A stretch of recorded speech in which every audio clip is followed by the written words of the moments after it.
Welcome to the Labyrinth. I'm your host Pratham Padav. My guest today is Sekhar Sharma. He is the co-founder of Great Game India, a journal on geopolitics and international relations. This is his third time on the podcast, and we are very excited to talk about what's going on currently. We are excited, but also concerned about what's going on in the world right now with regards to the India Pakistan war, Operation Sindoor, what's happening in Pakistan occupied Kashmir, Balochistan. Things seem to be escalating. So, this is a very serious time. I hope you find this podcast useful. If you do, don't forget to like, share, subscribe, and leave a comment below and give us a feedback.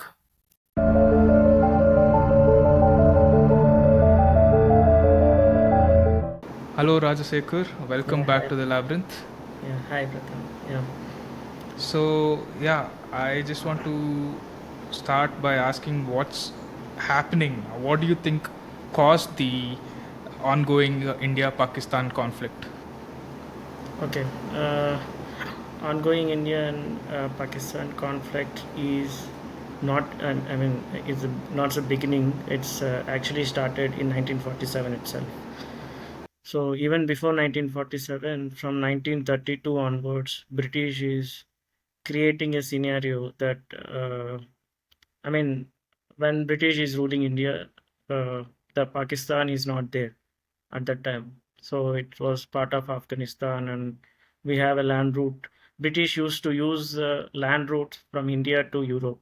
They used to go to the Europe, Kazakhstan, Tajikistan, Georgia, and all these routes by road only, on horse ride, on various vehicles and trains, and they used to travel by road only, through land route, basically.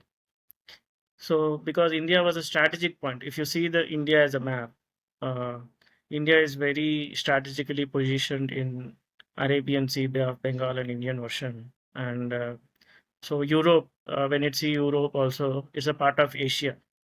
The entire continent from UK to North Korea, there is a single land route. It's a single landmass. So India is in the middle of that landmass, basically. It's an entire Asia. Europe, now they are calling as Europe, but the entire thing itself, now I call it as Asia only, because it's all interconnected. If you see the map, the Europe is that you are defining the Europe as a landmass. I mean, you divided the entire land into two parts, basically. And one part you are calling as Europe, and one part you are calling as an Asia. That's all. If you see the map, so it's a single land piece that is that is the biggest land piece in entire world, basically. And now the current globe. So now if you see India, so there is a uh, India is strategically positioned. You can directly through Himalayas and Gilgit area, you can directly go to Russia. Through Myanmar and all, you can directly go to Singapore, Malaysia, and even China. You know, so even I mean, through China you can travel to Japan. So it's a single landmass, basically. You can go anywhere from India. It's the shortest, whether it is Europe or whether it is Japan. You can directly go through land route if proper transportation was there. I mean, is provided the proper transportation. But when British is going away from India, so they thought that India will be developed. India will be on the middle of this land route, entire mass, basically that entire land mass. So now they have to create a buffer zones between these continent. Basically, in this continent, they have to create a buffer zones between the two greatest nations. One is Russia, China, and India. So then they created the buffer zones so that Indians can't travel anywhere, or Chinese or Russians can't travel into India through direct land route. So they created a conflict. So assume that, visualize the entire thing. Okay. Forget about the cognitive dissonance. I mean, we have a cognitive dissonance now. Forget about the Myanmar, Burma, anything. See that map as a single landmass. No country, no borders, nothing. If you see that landmass, you can see that You can travel anywhere from India. Okay, Okay. even so, that kind of a strategic position that you are in. So when in this landmass there are three great nations. One is Russia and one is China. So, and to create a buffer zone, they have removed Myanmar. I mean, on the China front. Before it was Burma. So Okay. Burma, they have removed Burma from India, and they have created Bangladesh, East Pakistan at that time. So you can't travel, you can't. I mean, so that they have blocked the entire northeast India from India, basically. So they created a Silgur, I mean the chicken neck area, and all these things have limited us uh, to assume ourselves that India is the only country that was there for us, this landmass. Before it was all part of Bharat. There is no border for the Bharat. Before it was small, small kingdoms. But the entire culture, what you are following in Sri Lanka, what you are following in Tamil Nadu or Andhra Pradesh or Maharashtra or I mean, anywhere of the state in India, there even in the Afghanistan, Iraq, and Myanmar, Burma, Cambodia, everyone is following the same dharma. So if you see, they have Hindu temples over there, Sanatana Dharma temples over there, all over Cambodia, Myanmar, anywhere, even in China. It's all the Buddhist landmass or Sanatana Dharma. That dharma as a form, as a nation, we are following the same culture as it is. But creating a nation, they have created a cultural nation.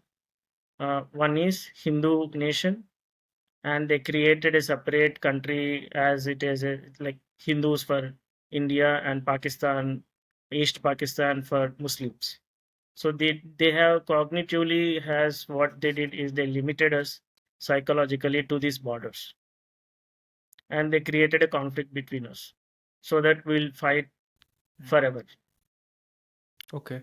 But is this completely the fault of the British and colonial, or should we also take self responsibility? Because even in small communities, even in small villages and towns, which are disconnected from the larger world, even in those small communities, you do see riots or conflicts between Hindu Muslims, and there is some sort of hatred that people have of different castes and of different communities in India or Pakistan or elsewhere. So when you see, we are actually from 1950, we have been learning from. I mean, when the Islamic invasion happened, after British invasion happened, and for 2000 more than 2000 years, we have been limited ourselves to the knowledge. I mean, we have been. They created a void, that uh, about the history, what it is exactly. So, what is the ancient history? Uh, so, for example, I will tell. So, from 1950, we have been reading the Marxist history kind of a thing, that we have been barbarians and they have created, I mean, they came and they civilized us and that kind of a thing. Aryan Dravidian theory and all these things, theories are coming in. So, if you see that Ellora temples or any of the temples that currently are there in India, to carve that kind of a temples, slaves or any of the segregation, like I mean the conflict that what we are assuming, there is a divide between the caste and everything, suppression in the communities. So if that kind of a suppression is there, that kind of talent will not come out. You need utmost precision engineering to carve those kind of a temples. Now even now engineers can't do it with the ultimate, I mean, with the utmost concentration of the studies and research and everything. Even now they can't carve that kind of a temples. That means temple as an engineering, if you see, not as a devotion. For example, for now, like at this point, if you see that carving and the technology that they have created in the civil engineering, so it's not even now possible. So that kind of an IQ levels, that kind of an engineering that we had possessed at that time. So in the suppression environment, in the slavery environment, that kind of a talent will not come out, basically. So somewhere we have missed the exact information during the invasions. So we have a history that what kind of an invasion we have suffered. I mean, which Islamic rulers came and invaded us, or what British did, and everything. But before Islam came, before British came, or before Islam came, what exactly the Bharat is, that still we don't know. We know about the empires, Vijayanagara empires, or I mean, many of the empires, Cholas, Pandas, and South Indian empires, basically. And we don't know. So, if for example, there is no single mention of Vikramaditya in our textbooks. So, Okay. Marthand Temple, or Sharada Pita, or Kashmir, what is Afghanistan old name, what is Persia old name, what are the names, how they changed it. Even in India, they have changed different names during colonization. So even the Muslim leaders and the British leaders, they have changed the names itself. So we even don't know what exactly the names are. Okay. So we are in that kind of a situation. So there is a misinformation, I mean, missing information, not misinformation, but missing of information of those because of the invasions.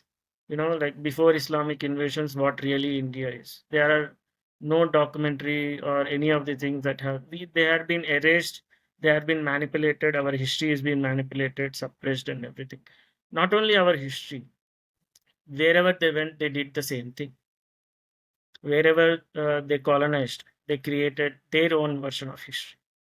So, even South Americans or Africans or Americans or even Europeans, they are actually missing their own root, native cultures, what it is. Okay. So who do you mean by they? Yeah. You said they are doing this. Like, who do you mean by they? Like the ones who are suppressing? So once, I mean, different rulers basically. Okay. When Islamic rulers came, they have created their own version of history. And when the British came, they created different rulers, different administrators at that time, different empires. They have created their own version of history. That means the British Empire is the last empire that has won World War II. So the British has won World War II, and after World War II, the winners is deciding the world order, basically. So the now world order is based on what they did in India. They have creating it in different parts of the world. So the same kind of an colonization mentality is still going on, because when the British ruled India, that everything is based on the money. So money is the key point. So if without the money you can't survive. Even to buy the food, everything depend upon the money. Before it used to be barter system, you used to create your own resources and share the resources. Food as a resources, different kind of a food, different kind of a material resources, that kind of a barter system was there. Now they created a single monopoly currency, and now everything that you we have to do is depend upon that currency. Okay. So it's the same British East India Company policy that what the world is following. Okay. Okay. Uh, in more recent times, we have seen things like the recent Pahalgam terror attack, and now there is an ongoing tension between India and Pakistan. From where do you think these Pakistan terror camps receive their funding? So recently, if you see before this conflict, I mean after the Pahalgam attack, when Pakistan Defense Minister is been, I mean, asked by one of the journalists, he said that it's the same question that journalist asked him. He said that these terrorist camps are being trained by US and UK. So why US and UK has trained these terrorists? I mean, when it started. So from 1947 onwards, when British leaving India, they created a Pakistan as an outpost for them to confront Iran and Russia. So to confront Iran and Russia, they have created the Pakistan as an outpost for them. So they are giving their weapons, and they are training the military of the Pakistan to counter Iran and Iraq, and that policy of Cold War that has went all over. They have created mujahideens all over. These Mujahideen training camps were directly funded by the different organizations and military companies, and US has a direct policy to counter Russia during Cold War. Russia and US, they have trained, even Russia has trained all some of the camps. So after the Cold War over, all these training camps and everything is being used by themselves to counter India. Okay, that's what I find very strange. In the world, there are so many developed countries like, say, Belgium or Japan or Estonia or Sweden. These rich, civilized, like highly educated countries don't have access to nuclear weapons. Whereas Pakistan, a country whose economy is in shambles, there's so much poverty, but they still somehow get access to nuclear weapons, which is not ideal, because ideally nuclear weapons should only be given to countries that are stable. How did they get their hands on this? So that's the same thing that earlier I mentioned, that Pakistan is an outpost for the US and different countries so that they can counter. Say, for example, why Pakistan is giving F-16s to, why US is giving F-16s to Pakistan? Because if the war comes with directly with the Iran or any of the country, so they can't immediately send their army to some of the ground positions, you know. So if the ground positions, if they have to send, they have to send it from the US. So instead of that, they will be keep giving at every year the ammunition, arms, and everything to the country, so that when the war comes, they will use that country as a uh, I mean decoy or dummy position, for as a proxy of the US or any other country to fight for them. I mean, their equipment and arms are already there. So now you understood, right? Like, I mean, their equipment, arms, fighter jets, everything is there on the position. When the war comes, they will use it for them. Okay, So instead of, so the Pakistan is equipped with this kind of an thing, because even Russia is equipping India with, I mean, best technology. I mean, the best okay, technology ever that has given to India is the, I mean, Russia and France, basically. okay. So why the Russians and France are giving Indians the best technology that they have? Instead of using them, why they have to share their technology to other countries? Because when the war comes, they will use, they think that close ally India is, so they will support them in that war, in Okay. any of the major war in the future. Mhm. If any of the major war comes, so they will use Russian equipment for them, so that they will, it's an outpost for them, kind of a thing, so that O- in the major war blown out, they will use that weapons. Okay. Do you think US or UK now has some kind of regret because they're giving so much equipment and technology, but Pakistan is exploding from within itself with so much terrorism and so much immigration from so many Pakistanis are now in London. Many of them are committing crimes. Do you think they feel like, okay, this was a bad idea, this might backfire? Do you think they don't know these things? They know this, Okay. but they have to increase the heat before any of the things happens. Say for example, when the world is going into the multipolar world, I mean, not in a single-handed position. The US is losing its grip on the currency, financial, and its voice over entire world, where it used to dictate the terms and conditions at that time, even with the UN and everything. So that power is diminishing. So when the multipolar world is becoming a reality, China, India, Russia, and different nations are coming and they are developing. They are raising their voice. I mean, in the UN and everywhere, so that they don't want that kind of a thing to happen. So the entire power has to rest on, I mean, those people who ruled India, who ruled the entire world at that time. I mean, the same British conglomerate, basically, with different corporations, basically, the Western corporations and the Western culture. So that kind of a, I mean, the people, they want their power in their control. And now the multipolar world, when it is rising, they want to increase the heat, in the different parts of the world. That's why they are increasing the immigration rules.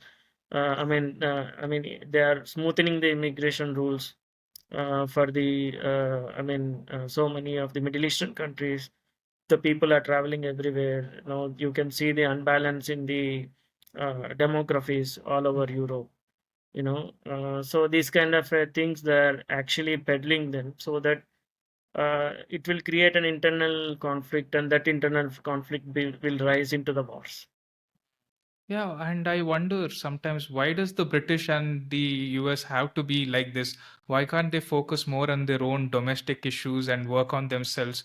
Because there have been other civilizations also that have been global powers, just like Britain and US. You won't hear Greeks saying, "Oh, we should once again rule the world." You won't see Egyptians or Mongolians who used to rule the entire continent saying, "Oh, we should once again rule the world. We should manipulate other countries."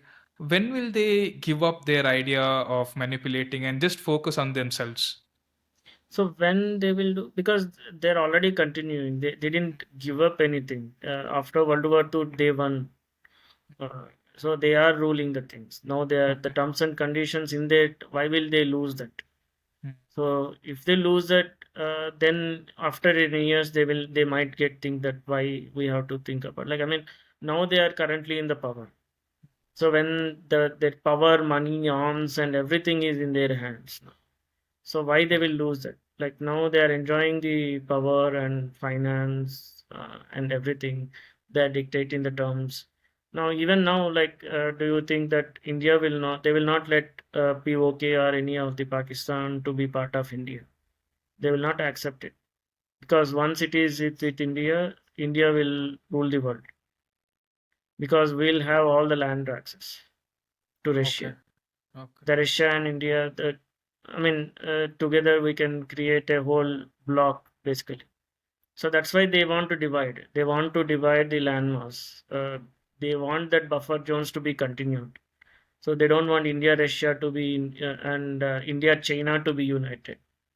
So they will create a conflict, and they will create a dialogue also. They will fund academia to create a conflict between these countries. Okay. Uh, do you think India and China should work on having better relationship? Yeah. Because okay. So, but they don't want that to be. So, they will fund an academia inside Pakistan to peddle the conflict towards India. They will create a policy to go into the conflict with India in different areas. They also do the same kind of a thing in India also. So, you can see now that, during the Bangladesh, the coup, the Clinton Foundation has directly funded it.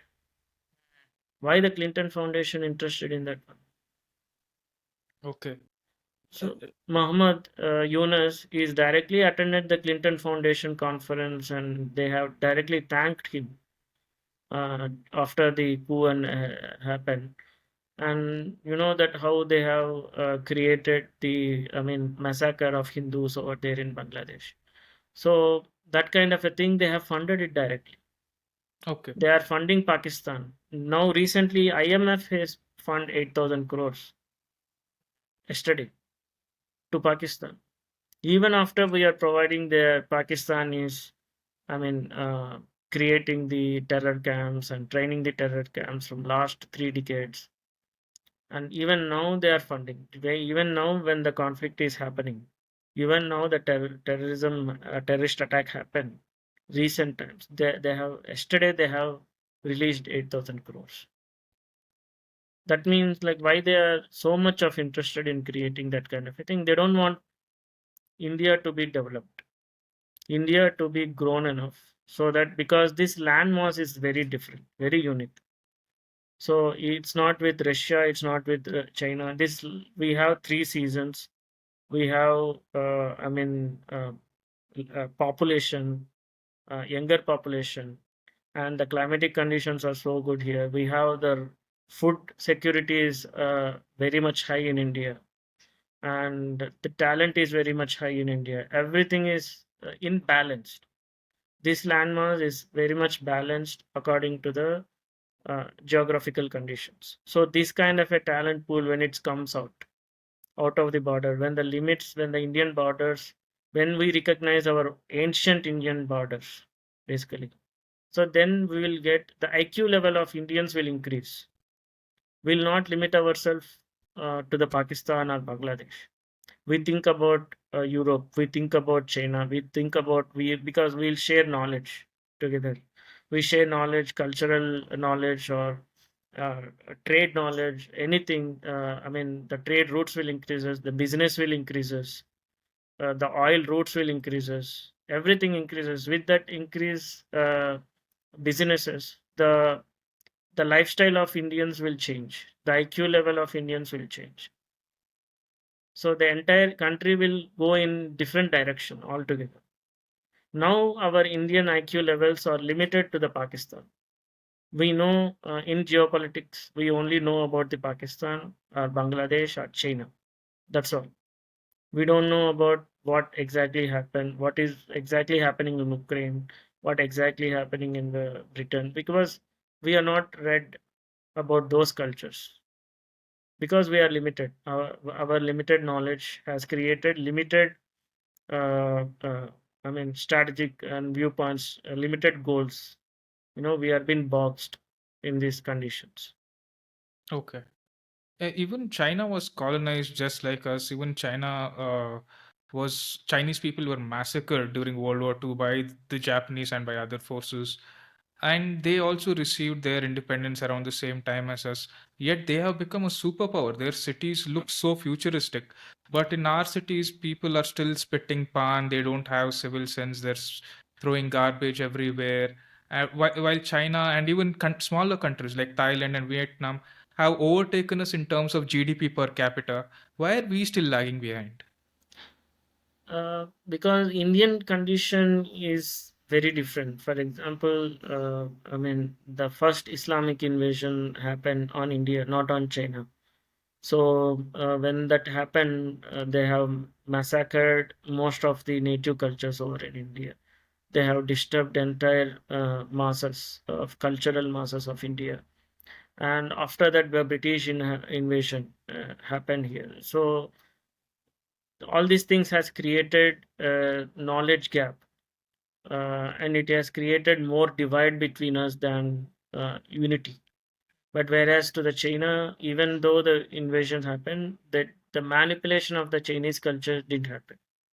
So British tried to do with spread of communism using the Marx and everything, but they cope up because they don't have, because when British is moving out of India, not only on the borders, they have created internal states, basically based on the languages. So when based on the languages, when the state has created different states being created, there is no synchronicity between the cultures. Each and everyone has different opinions here.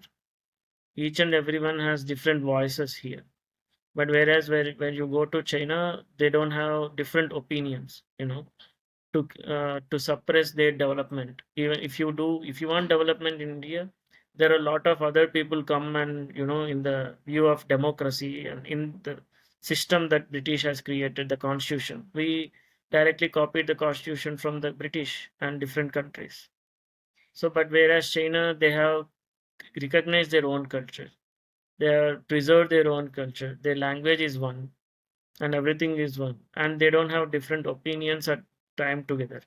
you know they have opinions, but that opinions are being even not constructive. The constructive opinions are being encouraged, and the destructive opinions are also being encouraged in India under the name of democracy.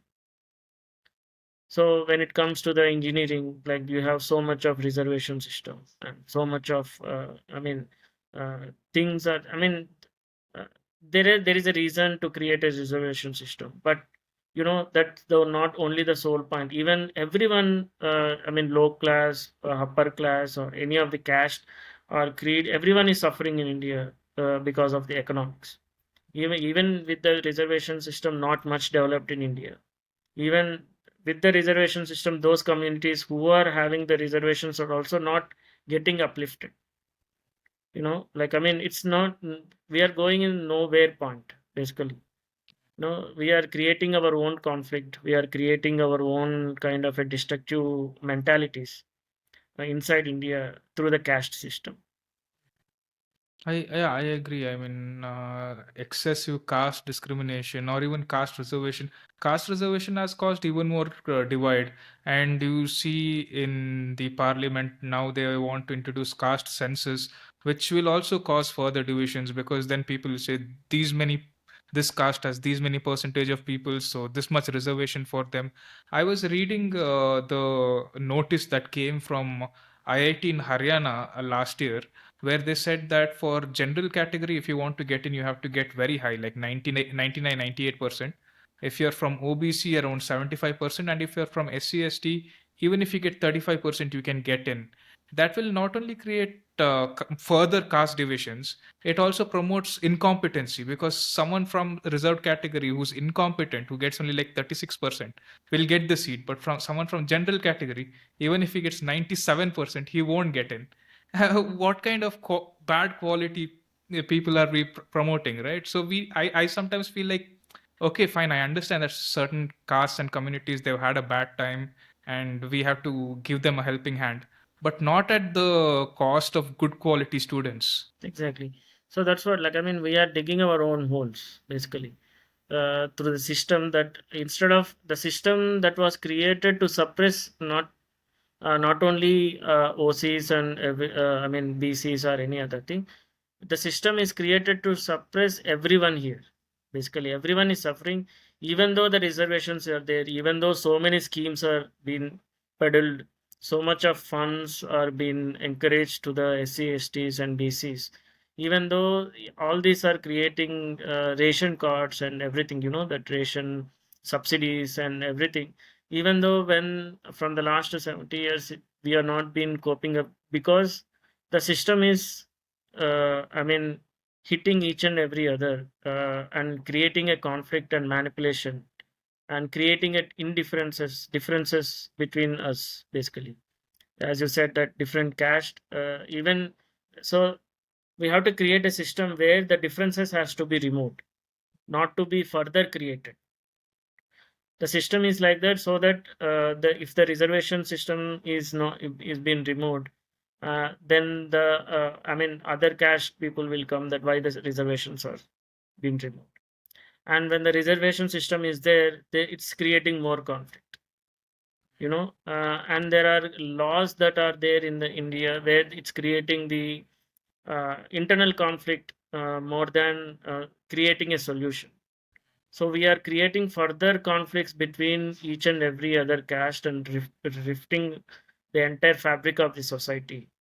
The psychological society. It's more than the going into the development mode. Is more than showing our own egos. The caste ego. I mean, our caste is upper caste, and your caste is lower caste, and you are no, no. We are being more reserved, and we have more reservation now. We can enjoy different ruler Ambedkarites and Dalits, and these kind of slogans are been rising for the political vote bank and everything. So, but the end of the day, they are not even getting anything, and any of the people are not getting anything. We are not going anywhere. We are Yeah. being stuck. Yeah, the politicians, they go and give speeches pretending that they care about certain castes, so they're giving more reservations. But actually, a lot of the time it's just for vote banks instead of actually promoting the upbringing of certain communities.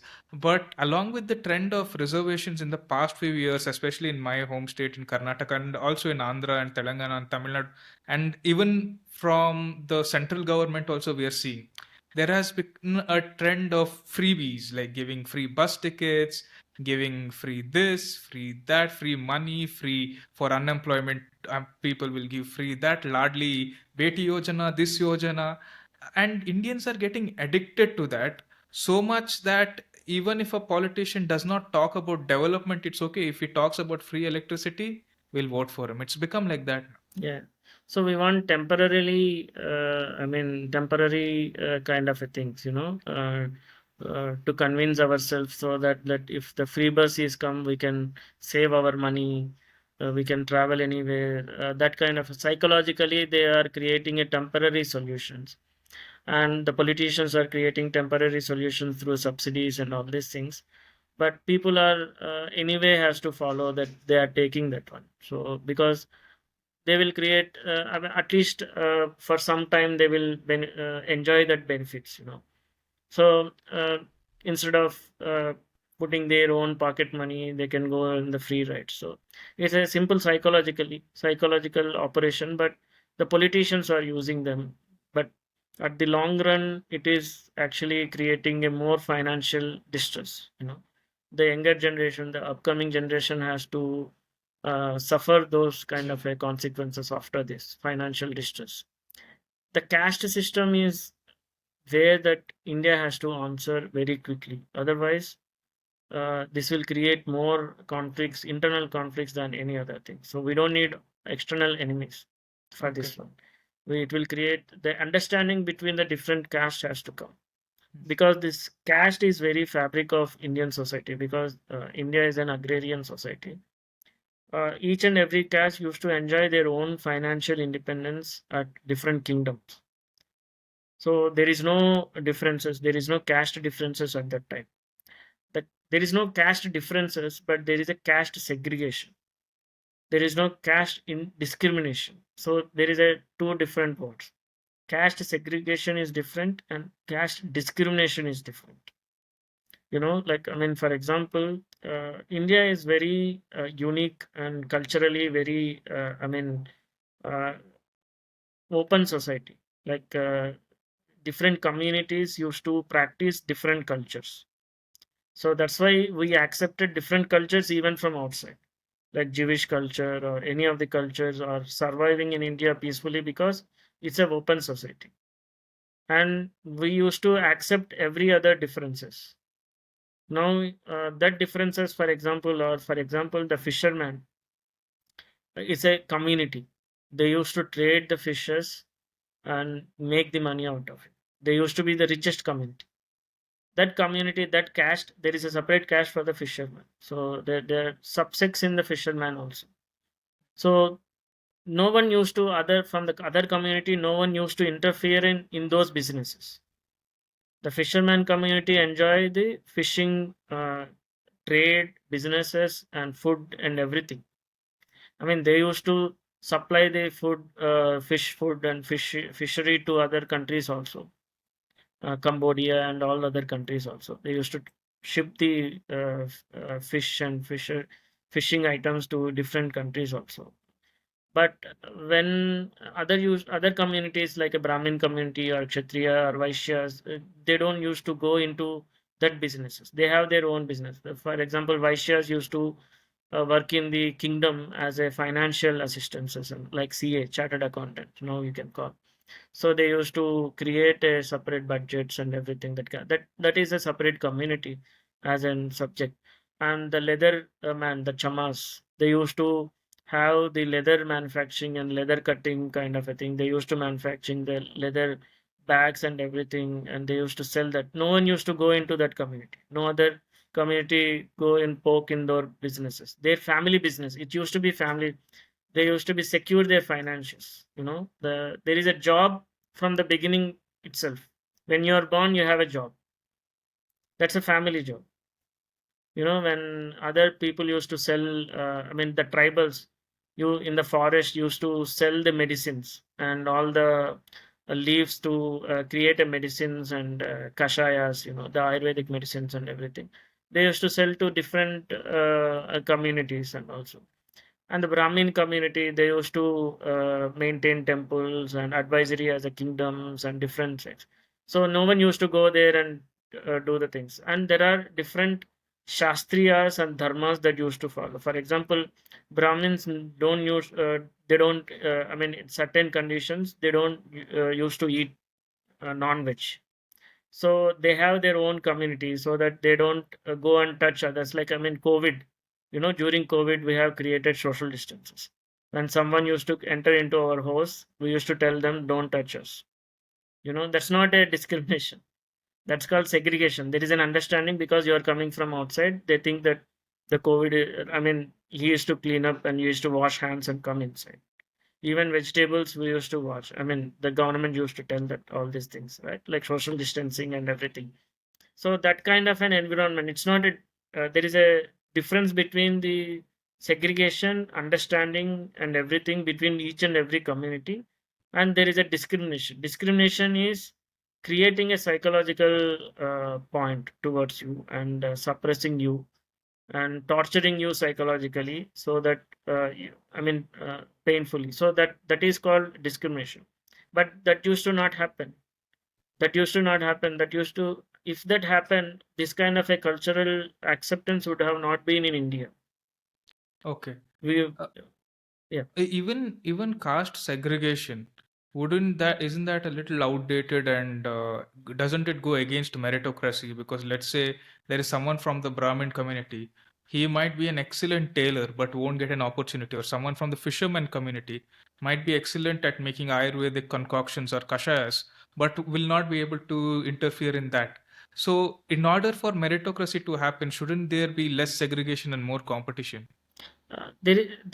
No, it's not like it's a closed kind of again thing. It's a they used to accept is, for example, Vyasa came from the fisherman community who wrote Vedas.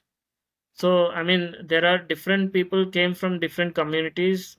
Even Brahmins used to go into the fisherman community. Inter marriages used to happen, and that kind of a thing happened. But exceptions. For example, in the class of 100, there are only if the class teacher comes and elect as a class leader, only 4 or 5 people will stand up, or max 10 people. That doesn't mean that other don't want to be class leaders, but they don't want to come into, I mean, they don't want to lead the class. They have other works to do. Not everyone used to come, and they don't want there is an acceptance in every other cross cultural, cross community jobs and everything used to be there. But there is an exception. There are only few people that came from different community, and interchange happened, and that was also accepted. So not everyone wants to, like, for example, not from the fisherman community. If they are enjoying financially and everything, I mean, why they have to come to other things? I mean, they are convinced themselves that they are happy there. Only few exceptions. If they want to go, they can go. That also has happened. So that Chandalas in Kashis, they are the richest people at that time, because everybody go and burn their bodies, and they have to pay those chandalas to maintain the Kashi Kshetra, ghats and everything. They are the richest community at that time. But that community gone now. They used to respect dead bodies. They used to create the cleanliness over there. They used to maintain the things there, bodies there. Now what they have created is they created the disturbances in every community. They have created the discrimination. They have triggered the discrimination. If For example, Brahmin used to have their own way of, I mean, they don't even touch their own families when they are in the sadhana, basically. So they used to cook their own food and everything, and they have their own wells also, water wells.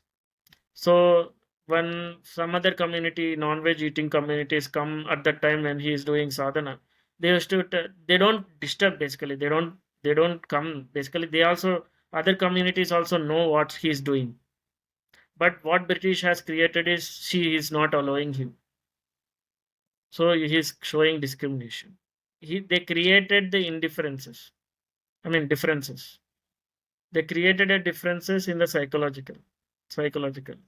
And they, because already the Islamic invasion happened, the thin line between these kind of a community has been broken, and further British added into that as a manipulation. So that has created this chaos, and still, instead of recovering from that, we are been creating the intercaste conflicts through reservations, politics, and everything. Will Balochistan ever gain independence from Pakistan? From Pakistan, it all depends upon how this war ends. They're already, uh, I mean, they're already more faster and quicker than Indian army now. So they are creating more havoc at the eastern front, the western front of Pakistan. So it all depends upon who is helping them and what this war leads to. So we need to wait and see how far this conflict goes. Do you think India should start funding and providing arms and ammunition to the Free Baloch army? That I mean, that is very speculative for now. But we are not directly helping them or anything, not yet. But on the sidelines, they might getting help from different sources, you know. Uh, but till now, that there is no direct connection. Okay. And who do you think are Pakistan's greatest allies right now? Is it China? Is it US? Is it Turkey? It's a UK. UK? Okay. Yeah, every uh, politician, if you see the profile of every politician in Pakistan, they have properties in UK. They have utmost support in the UK.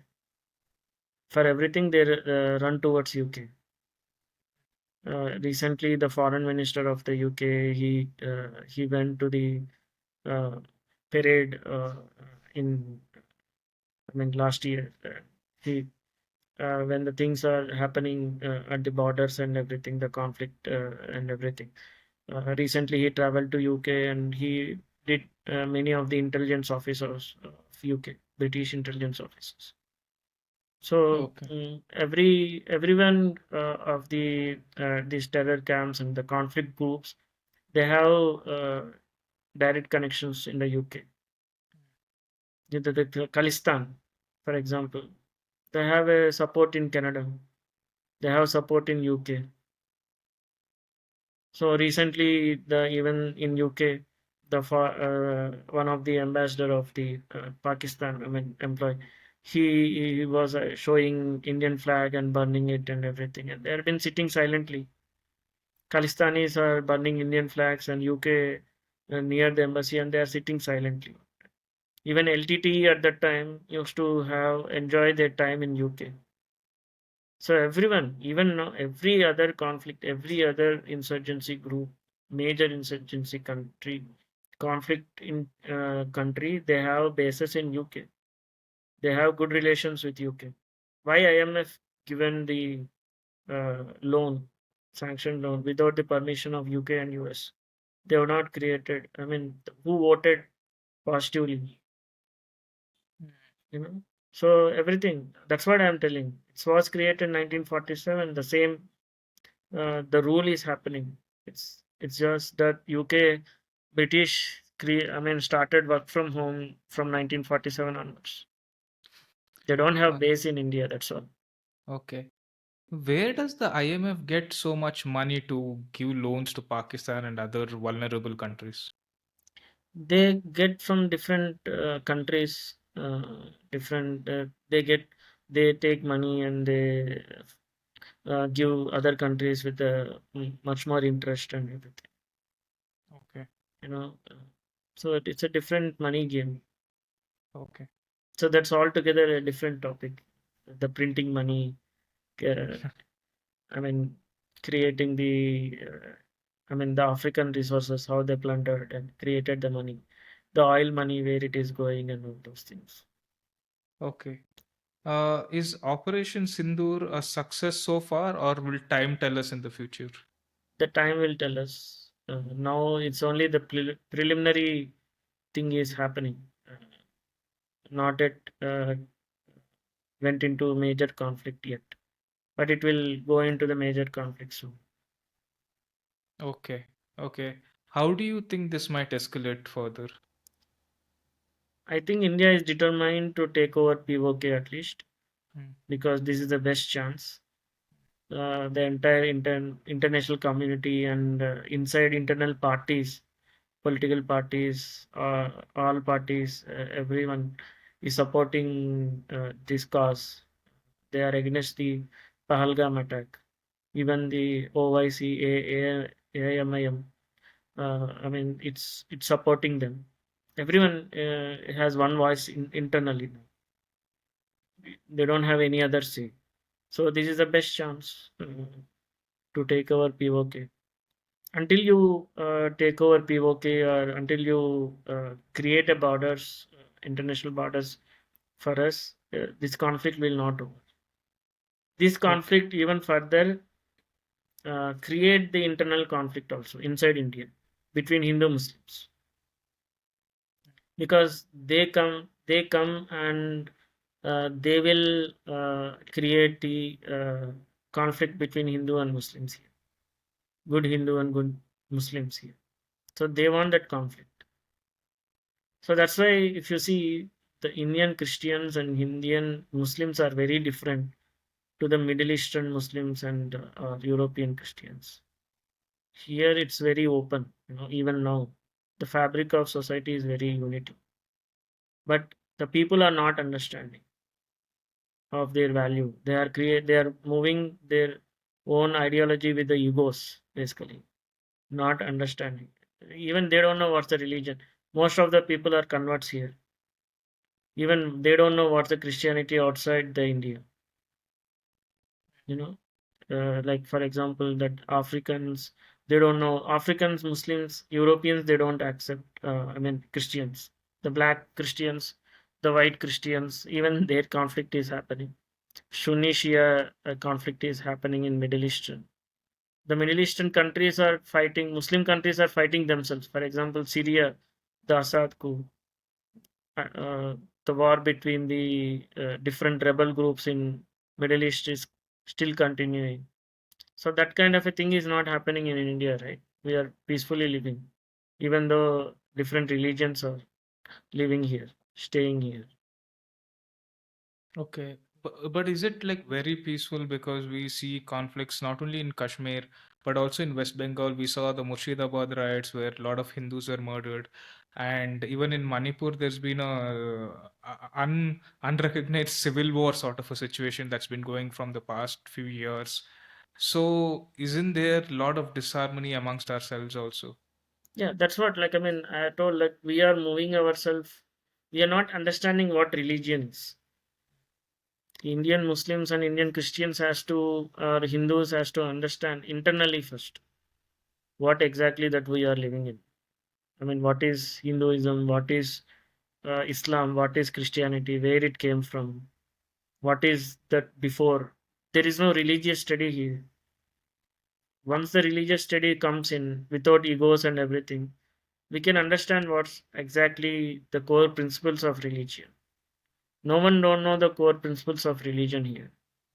And Hindu don't know what the core principles of religion. Only preliminary, someone will tell that Vedas are very great and everything, and everyone accept it. But why the Vedas are great? Why the Dharma is very good? What is Dharma? What are the different kinds of Dharma India? I mean, Hinduism used to have Sanatana Dharma, or whatever it is you call. What exactly the Bharat borders are, where the Islam came from, where the Christianity came from. India was not Islamic country, or there is no religion at that time in India. When the Islam came, Islamic invasion came, then the Muslims came. All the converted people are living here now.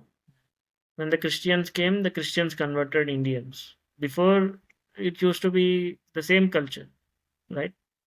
So these are two alien cultures. But even though everyone is living in peace, I mean, not up to there is a conflict, I accept, but not up to the level what is happening in the Middle East between the same community. Okay. So if you see the Middle Eastern, the entire Middle East is Islamic country, but still they are fighting, right? But here, different communities, we are not fighting daily, and daily there is a conflict, internal conflict, or there are here and there with the 1.4 billion population, not small population. Even though there are small conflicts that is happening, but is that is negligible when compared to the things that are happening outside India. Is it fair to compare India-Pakistan conflict with the Russia-Ukraine or Israel-Palestine, or are the dynamics in those conflicts completely different? It's the same thing. It's how the Ukraine is for Russia, Pakistan is for India. that's been defined when the Soviet Union is forming, or I mean collapsed, or when the Pakistan is being created. It's a strategic point, as we discussed in the starting. It's a strategic base for them, for the US and UK, to as an outpost for them. These countries an outpost landmass for them to confront these countries, India and Russia. You know. Because it's very strange, so because Ukraine and Russia, they have almost the same language, just like India and Pakistan. Almost all Yeah. Pakistanis understand Hindi, and almost all North Indians at least understand Urdu. Even Andhra Pradesh Telugu also will understand Urdu. And we have the same cuisine, the same race, or same similar culture. Same thing with the what you say, Russia and Ukraine. And still, it's like a brother versus brother war, and someone else from far away is eating popcorn and enjoying this. It feels that way. Yeah, actually, that's what, like, I mean, we are being conditioned uh, because of the education and the conflict that's been created. The conflict is not there, it's been created. We have been from the kid onwards, when you join the school, you are being ingrained with a different kind of information. So the information warfare is happening from our childhood onwards. We are being conditioned like that, to hate others, to create that kind of a hate mongering, and you know so this is an environment that has been created after World War II. Like, I mean, that's what they have did with the colonization. They are doing it openly. They have been before, they used to publicly tell that it is a colonization.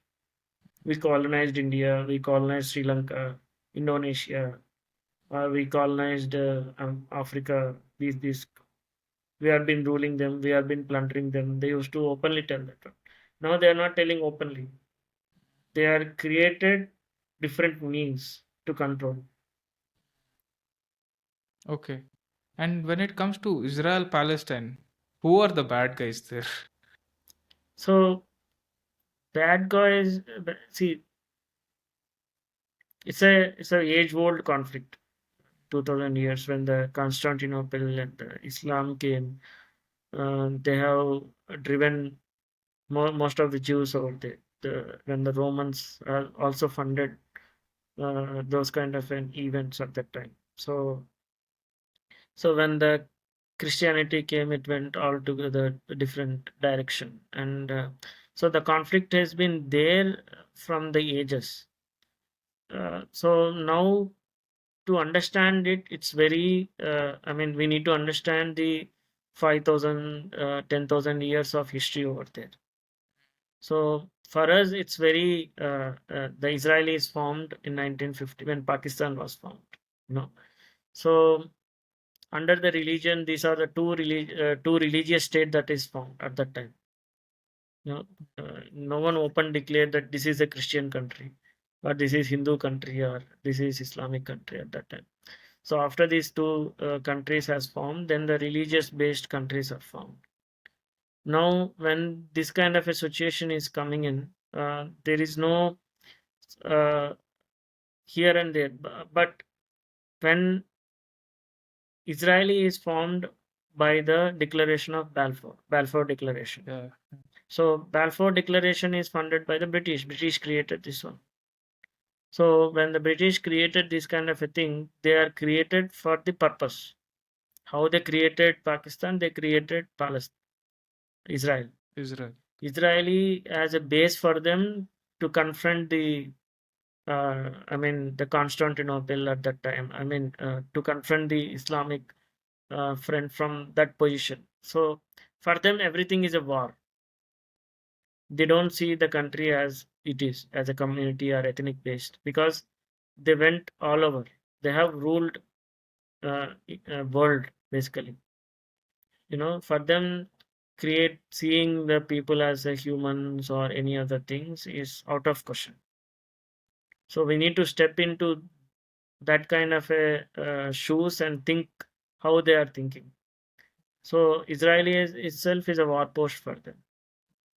You know. Even until this October 7th incident happened, I was either neutral or ignorant towards what was happening in Israel Palestine, or I was slightly even pro Israel, because I thought, oh, okay, Muslims have a problem everywhere in Pakistan or in the Middle East or in Palestine. There's a lot of terror issues over there. That's how I used to think. But then in the past few years, as I read more and more about Israel, about Balfour Declaration, about how Rothschilds influenced the US to sign the Balfour Declaration, about IPAC in US, that organization that which lobbies US politicians to support Israel, about this incident called Nakba, which happened in 1950s, where Israelis used chemical weapons to chase away Palestinian civilians, about this USS Liberty incident, where Israel bombed a US ship and tried to blame Egypt to create a false flag. Yeah. Then I read about these dancing Israelis who were dancing when 9/11 happened, and then they got arrested by the FBI, but then they were released and sent back to Israel. About how Jeffrey Epstein was connected to Mossad because his girlfriend, Ghislaine Maxwell, her father was a high profile Israeli. Yeah. When I read all this, I automatically think, oh, Israel is an evil country. Yeah. That's how I've concluded now. Yeah. So when you think that Mountbatten is also a Jew, the East India Company rulers are the Jews. The people who ruled India are the Jews. The entire East India Company from 1900s are Churchill is a Jew. He's half Jewish. Then you can see why they have created Israeli and Pakistan both altogether. So that's what, like, I mean, that's a very in-depth topic basically.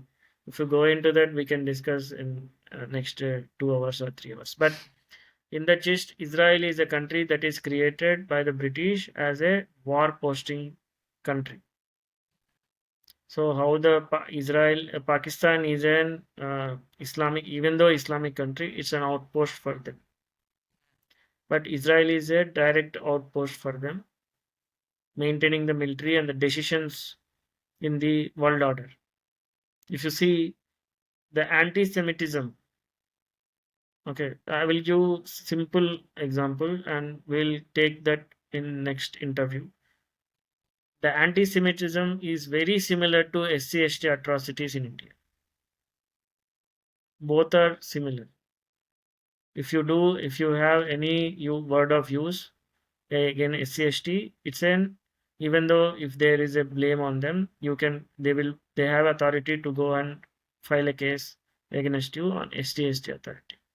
But in the international community, if you blame any Jewish or anything, they have that provision. They can file and sue you on anti-Semitism.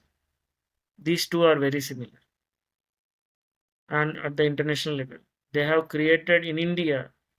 So once you create this viewpoint, India is 1.4 billion population, and when it compares to the Europe and it's the same population that they have, and the same population. And if you think the Jewish anti-Semitism and SCST atrocity thing, they have created to create an internal conflict, at the international level, here at the national level. Okay, Yeah, to create a divide in India, and to create a divide in international level. So yeah. so that's the thing they have created. Yeah, I agree. I think it also stifles freedom of speech, because sometimes there might be genuine criticism about someone from the SSD community. Some politician from SSD community might be corrupt, but if you point fingers, they will say, "Oh, you're saying that because I'm Dalit." Similarly, in Israel, not all Jewish people are bad, but some Yeah. Jewish people might do some absolutely disgusting things like blackmailing politicians.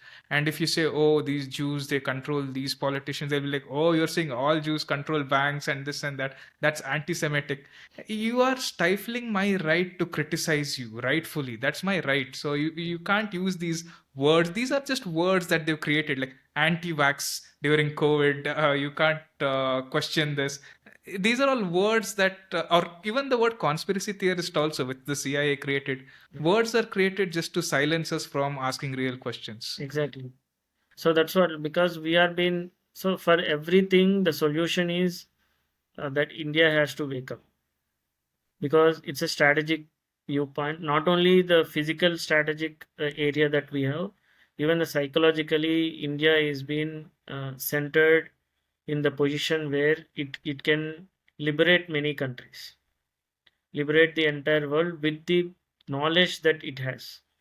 The fabric of in subconsciously we all have that kind of an ability to liberate the world into the peaceful direction, but we are not been using our full capacity because we are being boxed ourselves in the British political borders. What are your thoughts on the current Trump 2.0 administration? It's a We need to wait and see, because like I mean even now how the Biden has created a lot of crisis internally. I mean they have been repairing it, and it might look like, I mean, outwardly the Trump is, I mean, erratic kind of a thing, but internally, I mean, that is creating much more policy level changes. So we need to wait and see how where it goes in the next 3 years. Okay, and what are your thoughts on these uh, earthquake creating tariffs of Trump? Trump, I think it's a yeah. So before going into the tariffs, he America has to create its own industrial base. Like I mean, just declaring tariffs and stopping the things and making because it will lose its own economy, right? So internally, it has to create its own policy, because from the last, that's what, like I mean, the intelligentsia of Americans are diminishing. The policy level and everything. We can see the age-old politicians are coming in from the last two, I mean, 1 decade, and so it's creating much more confusion inside India, inside US. The China is rising at 10x speed, infrastructure wise and everything. Now the Western, I mean, sentiment that what we had, uh, that is diminishing basically. Yeah, I mean, from last 2 decades, we used to think that whatever happens in the West is best for us. You know, the medicinally and, for example, even the medically. Now we are questioning vaccines, antibiotics, and everything. But before that, people used to accept those medicines as a boon. This is I mean, this is the ultimate medicine that they have created to save the humanity and all those things. But now we are realizing what reality is. So that is hitting because of the internet revolution. Okay, okay. And finally, to conclude, what is your message for Indians in these troubling transitionary period of time? Indians now, currently, that when the war will broke out, I think what I will tell is save the money. Mm. So put the cash. Internet might go down, or emergency might declared, or what happens, we don't know. So now we used to do the internal churning, internal thinking, where exactly we are, at what condition we are. We are seeing COVID. We are now seeing war. We have seen.